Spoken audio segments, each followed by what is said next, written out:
Go on expeditions to the rainforest, the desert, the Himalayas, a volcano, and the sea in this card game. Hi, I'm Laurie from TTPM, and this is Lost Cities from Thames and Kosmos.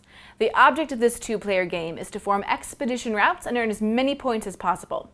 To form routes, you build card columns using cards of the same color.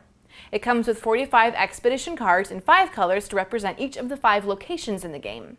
The cards also have different point values. Plus, there are 15 wager cards so that players can bet on the success of their expeditions before they set off. Place the game board between the two players. It contains spaces for 5 discard piles, which are color-coded so that only cards matching the color can be placed on top, and players will use the colors to know where to start their expedition card columns of the same color. The columns will extend out from each player's side of the board.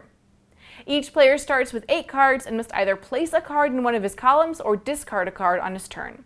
When you're playing a card on an existing column, it has to match the color of that column, and it must have a higher value than the last card placed on that column.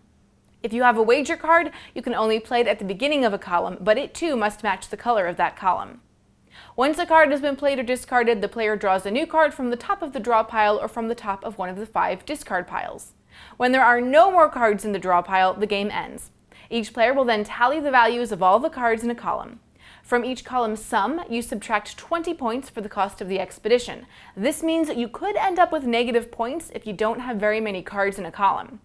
If you played wager cards, you get to multiply your point values by 2, 3, or 4, depending on how many wager cards were played.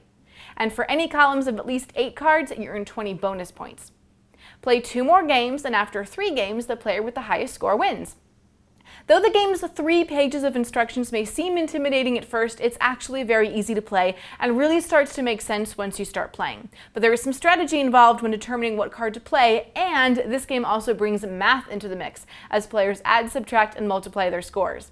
It's for ages 10 and up. For where to buy and current prices, visit TTPM and subscribe to our YouTube channel for more reviews every day.